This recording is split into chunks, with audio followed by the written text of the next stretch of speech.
할렐루야, 반갑습니다. 오늘도 리딩 지저스 매일 묵상 함께 시작하도록 하겠습니다. 시편 86편 말씀입니다. 오늘 말씀을 읽어보는 것만 해도 얼마나 간절히 하나님을 찾고 있는지, 하나님을 향하여 얼마나 간절히 기도하고 있는지를 알 수가 있습니다. 자, 하나님께서 자신의 기도에 응답해 주실 것을 바라고 있는데요. 이렇게 기도하죠. 응답하소서, 보존하소서, 구원하소서, 베푸소서, 기쁘게 하소서.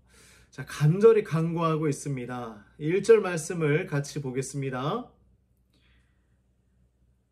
여호와여, 나는 가난하고 궁핍하오니 주의 귀를 기울여 내게 응답하소서. 다윗은 이렇게 고백하고 있습니다. 자신이 가난하고 궁핍한 사람입니다 라고 이야기하죠. 사실 다윗이 가난한 왕이었습니까? 궁핍한 왕이었습니까? 아니었습니다. 그 누구보다 부유했던 왕이었죠. 그러면 그는 왜 이렇게 고백하고 있을까요? 자신을 겸손히 낮추고 있는 것입니다. 그렇게 낮추면서 하나님 앞에 나아가고 있는데요. 무엇을 기도하고 있습니까? 2절 말씀을 보도록 하겠습니다. 나는 경건하오니 내 영혼을 보존하소서. 내 주 하나님이여, 주를 의지하는 종을 구원하소서. 자신을 구원해달라고 이야기하고 있어요. 자신 스스로 경건하다 이렇게 고백을 하고 있는데요. 얼핏 보면 정말 교만한 사람 아닌가, 나를 어떻게 경건하다고 표현할 수 있는가 라고 생각할 수 있지만, 이 경건이라는 단어를 보면요, 이 안에 자비, 인애와 같은 의미를 포함하고 있어요. 이 자비라는 단어는요, 하나님의 성품을 이야기할 때, 하나님이 어떤 분이신가를 이야기할 때 사용하는 단어죠. 그러므로 경건하다는 것은요, 자신이 하나님 안에 있는 자, 하나님의 그 자비하심 안에 거하는 자라고 이야기하고 있는 것입니다. 자, 그리고 또 고백하고 있어요. 3절에 보면요, 자신에게 은혜를 베풀어 달라라고 이야기하죠. 그리고 자신의 영혼을 기쁘게 해달라고 기도하고 있습니다. 우리가 고난을 당할 때에 가장 먼저 잊어버리는 것이 있어요. 그게 뭐냐면 바로 기쁨입니다. 웃음이에요. 바로 이 기쁨을 잃어버리지 않도록 지켜달라고 기도하고 있습니다. 하나님, 우리의 기쁨을, 주를 향한 그 기쁨을 잊어버리지 않도록 인도하여 주시옵소서, 이렇게 기도하는 것이죠. 다윗은 어떻게 이런 마음으로 하나님을 향해서 간구할 수 있었을까요? 자, 하나님의 속성을 찬양하는 것입니다. 하나님은 어떤 분이십니까? 죄인을 용서해 주시기를 즐거워하시는 분, 이렇게 고백을 하고 있어요. 참 이 고백의 내용이 대단하지 않습니까? 죄인을 용서해 주시기를 즐거워하시는 분, 나의 죄를 사해 주시기를 기뻐하시는 분, 이렇게 고백합니다. 주께 부르짖는 자에게 인자함이 많으신 분이라고 이야기하고 있죠. 하나님의 선하심과 죄 사하심에 의지하면서 그가 기도하고 있는 것입니다. 우리가 어려운 가운데서도 하나님의 그 선하심과 자비하심을 기억하고 있다면 그것이 우리에게 아주 큰 힘과 위로가 될 수 있는 것입니다. 자, 그래서 다윗은 자신의 그 기도 제목을 구체적으로 간구하고 있는데요. 기도에 귀를 기울여 주시옵소서. 나의 그 간구를 들어 주시옵소서. 하나님, 응답해 주세요 라고 고백하고 있는 거예요. 그리고 다윗은 하나님을 향한 자신의 그 믿음을 고백하고 있는데요. 자, 우리 11절 말씀 같이 한번 보도록 하겠습니다. 11절 말씀입니다.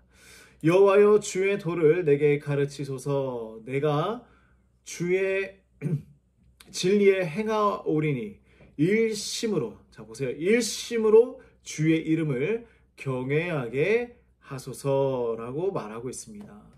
자, 세상에 하나님과 같은 분은 없으십니다. 그래서 오직 하나님에게 배우기를 원합니다, 이런 의미죠. 그리고 일심으로 주님을 경외하기를 원하고 있는데요. 자, 일심이 무엇입니까? 일심이라는 것은요, 나누어지지 않는 마음을 이야기합니다. 한 마음이에요, 한 마음. 하나님을 일심으로 경외하길 원하는 마음.